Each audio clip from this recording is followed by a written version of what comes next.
कहानी एक खाना बदोश कबीले के नौजवान रहीमों की है।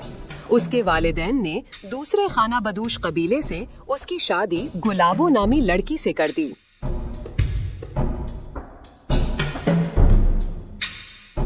उनके कबीले का एक पुराना रिवाज था, जब लड़की के माँ बाप को शादी के वक्त कुछ रकम दी जाती तो दुल्हन को शादी के बाद मेहनत करके वही रकम अपने ससुराल वालों के लिए वापस कमाना पड़ती थी। गुलाबो को ससुराल आए अभी 10-12 दिन ही हुए थे कि उसकी सास बशीरन ने एक सुबह उसे आवाज दी। ए लड़की, अब आराम बहुत हो गया, आज से मेरे साथ काम पर चलेगी। गुलाबो ने फौरन सर हिलाया और तैयारी करने लगी। थोड़ी देर में वो रंग बिरंगे कपड़ों में तैयार हो गई। उसने सुर्ख घाघरा और चोली पहनी हुई थी, जिस पर छोटे छोटे शीशों की कढ़ाई चमक रही थी, और ऊपर से चमकता हुआ दुपट्टा ओढ़ लिया। फिर वो अपनी सास के पीछे पीछे चल पड़ी। उन लोगों का पेशा ये था कि वो गलियों और मोहल्लों में जाकर दफली की थाप पर नाच गाना करते और लोगों से कुछ पैसे मांगते।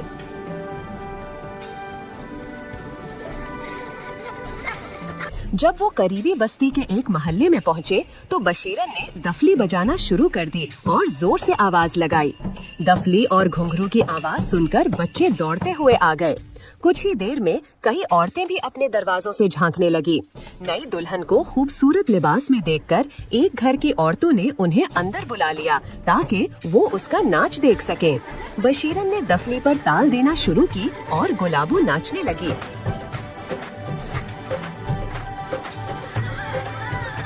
लेकिन उसकी सास को उसका नाच पसंद न आया। उसने वहाँ तो कुछ न कहा, मगर घर वापस आते ही उसे डांटने लगी। अरे लड़की, तुझे तो नाचना ही नहीं आता, कौन देखेगा तेरा ऐसा नाच। गुलाबो जरा होशियार थी, वो फौरन बोली, माँ जी, मैं तो ठीक नाच रही थी। असल में हम तो खुले मैदानों में नाचने के आदी हैं। वहाँ इस घर का आंगन ही टेढ़ा था, इसलिए मेरे कदम ठीक नहीं उठ सके। ये सुनकर उसकी नंद शमीम जोर से हंस पड़ी और बोली, वाह भाई, खुद को नाचना नहीं आता और कसूर आंगन को दे रही है। इसी वाक़े से एक मशहूर कहावत जन्म लेती है, नाच न जाने आंगन टेढ़ा। यानी जब कोई शख्स अपना काम ठीक तरह न कर सके और अपनी गलती मानने के बजाय किसी और चीज को इल्जाम दे तो लोग यही कहावत बोलते हैं, नाच न जाने आंगन टेढ़ा।